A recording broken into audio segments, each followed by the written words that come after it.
Welcome back to Bina's learning class. 7ാം ക്ലാസ്സിലെ social സയൻസിൻ്റെ ഒന്നാമത്തെ ചാപ്റ്ററിൻ്റെ കുറച്ച് നോട്ട് നമ്മൾ ഇട്ടിട്ടുണ്ടായിരുന്നുകളെ. അതിൻ്റെ ലാസ്റ്റ് പാർട്ടാണ് ഇതിനകത്തിൽ കേട്ടോ. അവസാനമായിട്ട് നമ്മൾ വിജയനഗരത്തെക്കുറിച്ച് പറയാമെന്ന് ഞാൻ പറഞ്ഞായിരുന്നു. അതുകൊണ്ട് അതിൻ്റെ ലാസ്റ്റ് പാർട്ടാണ് ഇത്. വൃത്തിയായിട്ട് എഴുതിയെടുക്കണം. ഇത് 3, 4, 5 മാർക്കിൻ്റെയൊക്കെ ക്വസ്റ്റ്യൻ ആൻസറുകളാണ് ഇതിനകത്ത് ഉൾപ്പെടുത്തിയിരിക്കുന്നത് കേട്ടോ. വിജയനഗര സാമ്രാജ്യത്തെക്കുറിച്ചാണ്. വിജയനഗര കിങ്ഡം നമ്മൾ അതിന് മുമ്പുള്ളതെല്ലാം ഇട്ടിട്ടുണ്ട്. വൃത്തിയായിട്ട് എഴുതിയെടുക്കണം കേട്ടോ. The Vijayanagara was founded in 1336 CE by the brothers Harihara. അതിൻ്റെ തൊട്ട് താഴെ മലയാളം എഴുതി വെച്ചിട്ടുണ്ട്. ആൻഡ് ബുക്ക BUKKA. അതായത് 1336 സിയിൽ ഹരിഹര ബുക്ക എന്നീ സഹോദരന്മാരാണ് വിജയനഗരം സ്ഥാപിച്ചത്. ആദ്യം ആരാണിത് സ്ഥാപിച്ചത്? ഫസ്റ്റ് പോയിന്റ് തന്നെ പഠിച്ചല്ലോ. ആരാണ്? ഹരിഹര ബുക്ക എന്നീ സഹോദരന്മാരാണ് വിജയനഗരം സ്ഥാപിച്ചത്. അത് ഓരോ മെയിൻ പോയിന്റ് നോക്കിയാണ് എഴുതി വെച്ചിരിക്കുന്നത് കേട്ടോ. അടുത്ത Krishnadevaraya was the most famous ruler of the powerful and wealthy kingdom of Vijayanagara.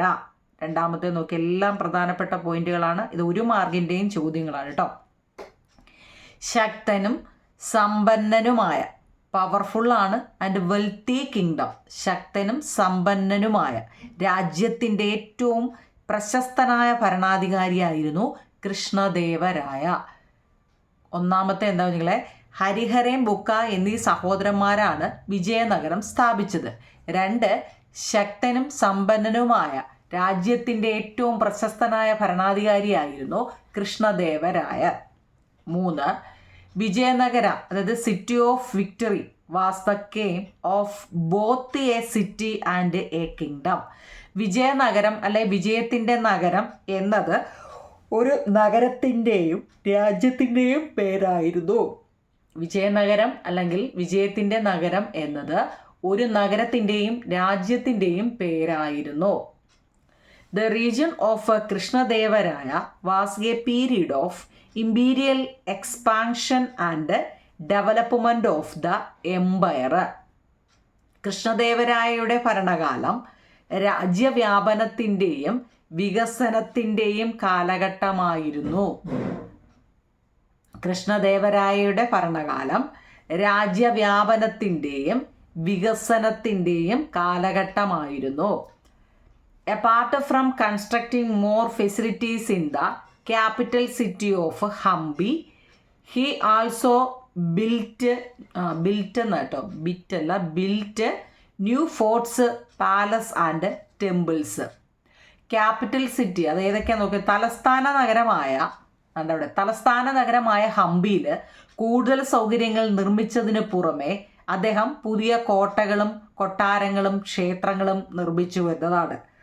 പ്രധാനപ്പെട്ട 5 പോയിന്റാണ് വിജയനഗര സാമ്രാജ്യത്തെക്കുറിച്ച് നമ്മൾ എഴുതിയിരിക്കുന്നത്. അതായത് ഹരിഹര ബുക്ക എന്നീ സഹോദരന്മാരാണ് വിജയനഗരം സ്ഥാപിച്ചത്. നല്ല ശക്തനും സമ്പന്നവുമായ ഈ രാജ്യത്തിൻ്റെ ഏറ്റവും പ്രശസ്തനായ ഭരണാധികാരി കൃഷ്ണദേവരായരായിരുന്നു. വിജയനഗരം എന്നത് ഒരു നഗരത്തിൻ്റെയും രാജ്യത്തിൻ്റെയും പേരായിരുന്നു. കൃഷ്ണദേവരായയുടെ ഭരണകാലം രാജ്യവ്യാപനത്തിൻ്റെയും വികസനത്തിൻ്റെയും കാലഘട്ടമായിരുന്നു. തലസ്ഥാന നഗരമായ ഹംപിയിൽ കൂടുതൽ സൗകര്യങ്ങൾ നിർമ്മിച്ചതിന് പുറമെ അദ്ദേഹം പുതിയ കോട്ടകളും കൊട്ടാരങ്ങളും ക്ഷേത്രങ്ങളും ഒക്കെ നിർമ്മിച്ചു എന്നത് ഏറ്റവും പ്രധാനപ്പെട്ട 5 പോയിന്റാണ്. ഇത് പരീക്ഷയ്ക്ക് ഓണപ്പരീക്ഷയുടെ ഒരു 3, 4 മാർക്കിൻ്റെയൊക്കെ, അത് മാത്രമല്ല 1 വേർഡിനായിട്ടൊക്കെ ചോദിക്കാൻ പറ്റുന്ന അങ്ങനെ ഞാൻ എഴുതി വെച്ചിട്ടുണ്ട്. അപ്പോൾ ക്വസ്റ്റ്യൻ കേൾക്കുമ്പോൾ തന്നെ നിങ്ങൾക്ക് ഇപ്പം വിജയനഗരം സ്ഥാപിച്ചത് ആര് കേട്ടോ, അങ്ങനെയൊക്കെ എഴുതാൻ പറ്റണം കേട്ടോ. അപ്പോൾ അതാണ് ഒന്നാമത്തത്. അടുത്ത രണ്ടാമത്തത് നമ്മൾ comparing the religious policies of Akbar and Krishnadevaraya. നമ്മൾ ആദ്യം അക്ബറിനെ കുറിച്ച് കുറേ കാര്യങ്ങൾ പറഞ്ഞായിരുന്നു. അദ്ദേഹം നല്ല ഭരണാധികാരിയാണ് അല്ലേ, സത്യത്തിന് വേണ്ടി മാത്രമേ അദ്ദേഹം നിലനിന്നൊക്കെ നമ്മൾ കഴിഞ്ഞ പാർട്ടി കുറേ പറഞ്ഞായിരുന്നു. അപ്പോൾ ഈ അക്ബറിൻ്റെയും കൃഷ്ണദേവരായയുടെയും മതനയങ്ങളൊന്ന് താരതമ്യം ചെയ്യാൻ പറഞ്ഞിട്ടുണ്ട്. മതങ്ങളെക്കുറിച്ചുള്ള നയങ്ങൾ താരതമ്യം ചെയ്യാൻ ഒരു 5 മാർക്കിൻ്റെയും 4 മാർക്കിൻ്റെയും ഒക്കെ ആയിട്ട് ചോദിക്കാൻ പറ്റുന്നതാണ്. All religious were treated equally by Akbar and Krishnadevaraya. ഈ അക്ബറും കൃഷ്ണദേവരായരും എല്ലാ മതങ്ങളെയും ഒരുപോലെയാണ് പരിഗണിച്ചത്. കുഞ്ഞുങ്ങളെ ഈ അക്ബറും കൃഷ്ണദേവരായരും എല്ലാ മതങ്ങളെയും ഒരുപോലെയാണ് പരിഗണിച്ചിരുന്നത്.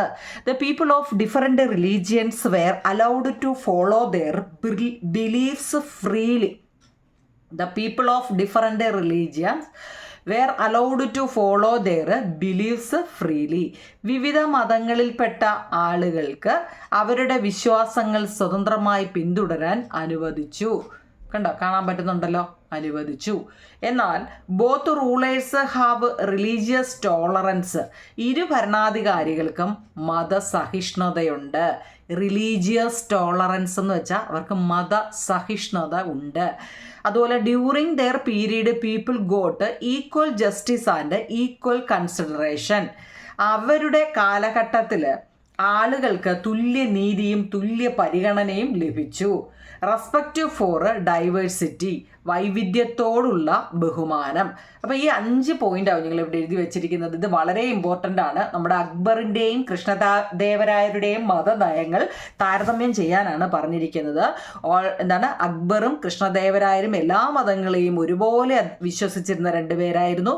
വിവിധ മതങ്ങളിൽപ്പെട്ട ആളുകൾക്ക് അവരുടെ വിശ്വാസങ്ങൾ, ഹിന്ദുക്കളാണെങ്കിൽ അവർക്ക് ഇഷ്ടപ്പെട്ട, അവർക്ക് വിശ്വാസം വരുന്ന അവരുടേതായ രീതിയിൽ അവർ പ്രാർത്ഥിച്ചോട്ടെ. ഏത് മുസ്ലിം ആയിക്കോട്ടെ, ക്രിസ്ത്യൻസ് ആയിക്കോട്ടെ, അവരുടെ വിശ്വാസങ്ങളിൽ സ്വതന്ത്രമായി പിന്തുടരാൻ നമ്മുടെ അക്ബറും കൃഷ്ണദേവരായരും അനുവദിച്ചിരുന്നു. അതുപോലെ തന്നെ ഇരു ഭരണാധികാരി ഇവർക്ക് 2 പേർക്കും എന്തായിരുന്നു, മതസഹിഷ്ണുതയുണ്ട്. അതുപോലെ അവരുടെ കാലഘട്ടത്തിൽ ആളുകൾക്ക് തുല്യമായ നീതിയും തുല്യ പരിഗണനയുമായിരുന്നു ലഭിച്ചത്. തെറ്റ് ചെയ്ത ആൾ ശിക്ഷിക്കപ്പെടും, അല്ലേ? തുല്യ നീതിയും തുല്യ പരിഗണനയും ലഭിച്ചു. റെസ്പെക്റ്റ് ഫോർ ഡൈവേഴ്സിറ്റി, വൈവിധ്യത്തോടുള്ള ബഹുമാനം. നമ്മൾ മറ്റേതിൽ ക്വസ്റ്റ്യൻ നമ്പർ ഇട്ടതുകൊണ്ട് ഞാൻ ഇതിൽ ഇട്ടിട്ടില്ല നിങ്ങൾ കേട്ടോ. അടുത്തത് name the scholars that adorned the court of Krishnadevaraya. കൃഷ്ണദേവരായരുടെ കൊട്ടാരം അലങ്കരിച്ച പണ്ഡിതരുടെ പേരെന്താണ്? കൃഷ്ണദേവരായരുടെ കൊട്ടാരം അലങ്കരിച്ച പണ്ഡിതരുടെ പേരെന്താണ്? ആരൊക്കെയാതൊക്കെ? അഷ്ടദിഗ്ഗജങ്ങൾ. അഷ്ടദിഗ്ഗജാസ് എന്നാണ് ഇംഗ്ലീഷ്. അഷ്ടദിഗ്ഗജങ്ങൾ പേര് വായിക്കാൻ പറ്റുമല്ലോ. അടുത്ത കിങ്സ് ഓഫ് വിജയനഗര. വിജയനഗരത്തിലെ രാജാക്കന്മാരെ കുറിച്ചാണ്. നോക്കിയോ നിങ്ങളെ. ഫസ്റ്റ് സംഗമ രാജവംശം, അതായത് സംഗമ ഡൈനാസ്റ്റി. ഈ ഡൈനാസ്റ്റിയുടെ മലയാളമാണ് രാജവംശം. അതിൽ ഹരിഹരൻ, ബുക്ക എന്നിവരായിരുന്നു. ഇനി സാലുവ വംശം ഡൈനാസ്റ്റി. സാലുവ ഡൈനാസ്റ്റിയിൽ നരസിംഹ സാലുവയായിരുന്നു. ഇത് പരീക്ഷയ്ക്ക് ചിലപ്പോൾ മാച്ച് ദ ഫോളോയിങ്ങിനും എങ്ങനെ വേണമെങ്കിലും ചോദിക്കാം കേട്ടോ. അതുപോലെ തുളുവ ഡൈനാസ്റ്റിയിലുള്ളതായിരുന്നു വീരനരസിംഹൻ. അതുപോലെ തന്നെ കൃഷ്ണദേവരായയും തുളുവ നമ്മൾ കൃഷ്ണദേവരായെ കുറിച്ച് പറഞ്ഞില്ലേ, അദ്ദേഹം ഏത് വംശത്തിലുള്ളതായിരുന്നു? തുളുവ കേട്ടോ. ചിലപ്പോൾ അത് ഒരു മാർക്കിന് ചോദിക്കാം. നരസിംഹ സാലുവ എന്നുള്ളത് അദ്ദേഹത്തിൻ്റെ ആ പേരിൽ തന്നെ ഉണ്ട്, അദ്ദേഹം സാലുവ വംശമാണെന്ന്. ഹരിഹരനും ബുക്കയോ സംഗമ രാജവംശത്തിലെ കേട്ടോ. ഇനി അതുപോലെ തന്നെ അരവിടു വംശം എന്ന് പറയുന്നുണ്ട്. അരവിടു വംശം എന്ന് വെച്ച് കഴിഞ്ഞാൽ അതിൽ തിരുമല, അതുപോലെ വെങ്കിട, എല്ലാം മലയാളവും ഇംഗ്ലീഷും കൊണ്ട് വായിക്കാൻ പറ്റുമല്ലോ. 4 ഡൈനാസ്റ്റിയാണ്. Sangama dynasty, Saluva dynasty, Tuluva dynasty and Aravidu dynasty. 4 പഠിച്ചോണേ, അല്ലെങ്കിൽ ആൾക്കാരുടെ ഒക്കെ പേരൊന്ന് പഠിച്ചോണേ. ഹു ഓതേഡ് ദ വാക്സ് അമുക്ത മാല്യത എന്നാണ് കേട്ടോ. ആ പേര് വായിക്കാൻ നോക്കണേ. അമുക്ത മാല്യത ആൻഡ് അടുത്ത നോക്കിക്കേ, ജാമ്പവതി കല്യാണം എന്നാട്ടോ. ജാമ്പവതി കല്യാണം ഇവിടെ മലയാളം എഴുതി വെച്ചിട്ടുണ്ട്. അമുക്തമാല്യത, ജാമ്പവതി കല്യാണം എന്നീ കൃതികൾ രചിച്ചത് ആരാണ്? കൃഷ്ണദേവരായയാണ് കേട്ടോ. കൃഷ്ണദേവരായ. അടുത്ത വിജയനഗരത്തിൽ ഉൾപ്പെടുത്തിയിരിക്കുന്ന ഇന്നത്തെ ഇന്ത്യൻ സംസ്ഥാനങ്ങൾ ഏതെല്ലാം? Present day Indian States included in the city of Vijayanagara. Karnataka. നമ്മുടെ ടെസ്റ്റിലെ ഒരു ചോദ്യം അത് കേട്ടോ. ടെസ്റ്റിൽ കൊടുത്തിട്ടുണ്ട് വിജയനഗരയുടെ കേട്ടോ. വിജയനഗരത്തിൽ ഉൾപ്പെടുത്തിയിരിക്കുന്ന ഇന്നത്തെ ഇന്ത്യൻ സംസ്ഥാനങ്ങൾ ഏതാണെന്ന് നമ്മുടെ ടെസ്റ്റിൽ പറഞ്ഞിട്ടുണ്ട്. കർണാടക, തമിഴ്നാട്, ആന്ധ്രാപ്രദേശ്, തെലുങ്കാന എന്നിവിടങ്ങളാണ്. ഓക്കെ ആണല്ലോ. ഇത് ഇത്രയും നല്ലപോലെ നോക്കണേ. അടുത്തത് what was known as Amaranayaka system. Amaranayaka സമ്പ്രദായം എന്നാൽ എന്താണ്? അമരനായക സമ്പ്രദായം. Military commanders were known as Amaranayaka. അതായത് അമരനായകർ എന്നാണ് ഈ സൈനിക മേധാവികൾ അറിയപ്പെട്ടത്.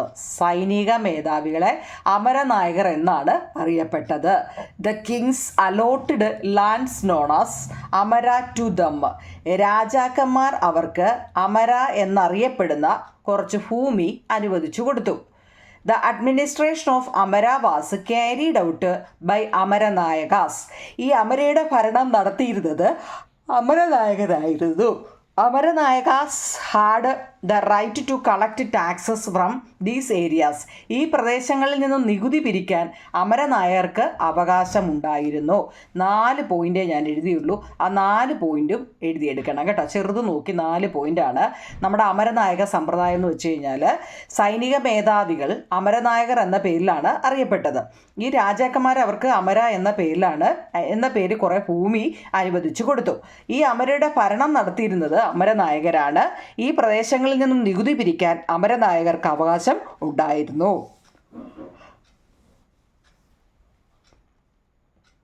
What are the main agricultural crops during the Vijayanagara kingdom? Vijayanagara സാമ്രാജ്യത്തിലെ പ്രധാന കാർഷിക വിളകൾ ഏതൊക്കെയാണ്? സിൽക്കും കോട്ടണുമാണ് കേട്ടോ, പട്ടും പരുത്തിയും. What are the main occupations during the Vijayanagara kingdom? Vijayanagara സാമ്രാജ്യത്തിലെ പ്രധാന തൊഴിൽ എന്ന് വെച്ചാൽ അഗ്രികൾച്ചർ ആയിരുന്നു, കൃഷി. What strengthened the nation's economy?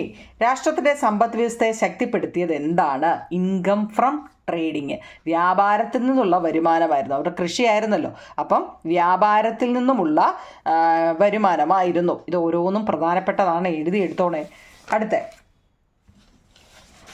What are the reasons for the progress of the agricultural sector during the Vijayanagara kingdom? ഈ വിജയനഗര സാമ്രാജ്യത്തിൻ്റെ കാലത്ത് കാർഷിക മേഖലയുടെ പുരോഗതിക്ക് കാരണം എന്തായിരുന്നു?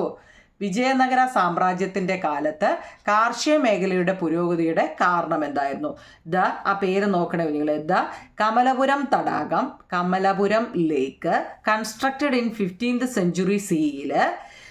ഹരിയ കനാല്, ആ പേരൊക്കെ നോക്കിയേ. Hariya canal and the dam across the Tungabhadra river strengthened the agricultural sector. അതായത് 15ാം നൂറ്റാണ്ടിൽ നിർമ്മിച്ച കമലപുരം തടാകം, ഹിരിയ കനാൽ, തുംഗഭദ്ര നദിക്ക് കുറുകെയുള്ള അണക്കെട്ട് എന്നിവ കാർഷിക മേഖലയെ ശക്തിപ്പെടുത്തി.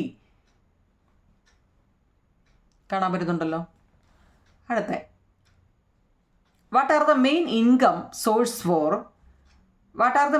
Source of the Vijayanagara kingdom? Vijayanagara സാമ്രാജ്യത്തിൻ്റെ പ്രധാന വരുമാന സ്രോതസ്സുകൾ എന്തൊക്കെയാണ്? വിജയനഗര സാമ്രാജ്യത്തിൻ്റെ പ്രധാന വരുമാന സ്രോതസ്സുകൾ എന്തെല്ലാമാണ്? Apart from land tax, the main sources of revenue to the government were professional tax, building tax, licence fees of various kinds and fine imposed by court.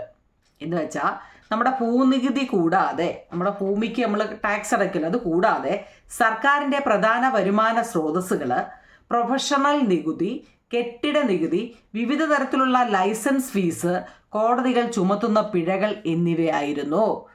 Vijayanagara സാമ്രാജ്യത്തിൻ്റെ പ്രധാനപ്പെട്ട വരുമാന മാർഗങ്ങൾ എന്താണെന്ന് ചോദിച്ചാൽ ഭൂനികുതി, മാത്രമല്ല സർക്കാരിൻ്റെ പ്രധാന വരുമാന സ്രോതസ്സുകൾ പ്രൊഫഷണൽ നികുതികൾ, കെട്ടിട നികുതികൾ, വിവിധ തരത്തിലുള്ള ലൈസൻസിൻ്റെ ഫീസുകൾ, കോടതികൾ ചുമത്തുന്ന പിഴകൾ എന്നിവ ആയിരുന്നു.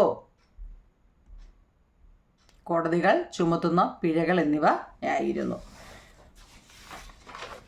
അടുത്ത which countries had monopoly of foreign trade during Vijayanagara period? Vijayanagara കാലത്ത് വിദേശ വ്യാപാരത്തിൻ്റെ കുത്തക ഏത് രാജ്യങ്ങൾക്കായിരുന്നു? വിജയനഗര കാലത്ത് വിദേശ വ്യാപാരത്തിൻ്റെ കുത്തക ഏത് രാജ്യങ്ങൾക്കായിരുന്നു? The Portuguese and the Arab. പോർച്ചുഗീസുകാരും അറബികളും ആയിരുന്നു. Which countries had foreign trade relations during Vijayanagara period? Vijayanagara കാലത്ത് വിദേശ വ്യാപാര ബന്ധത്തിൽ ഏർപ്പെട്ട രാജ്യങ്ങൾ ഏതെല്ലാം? ഇത് ഇംഗ്ലീഷാട്ടോ. വിജയനഗര കാലത്ത് വിദേശ വ്യാപാര ബന്ധത്തിൽ ഏർപ്പെട്ട രാജ്യങ്ങൾ ഏതെല്ലാം? ഏതൊക്കെയാ? Portuguese, Arab, China, Sri Lanka. What strengthened the nation's economy? രാഷ്ട്രത്തിൻ്റെ സമ്പദ് വ്യവസ്ഥയെ ശക്തിപ്പെടുത്തിയത് എന്താണ്? Income from trading. അത് മുമ്പ് പറഞ്ഞത് അല്ലേ. Who are known as?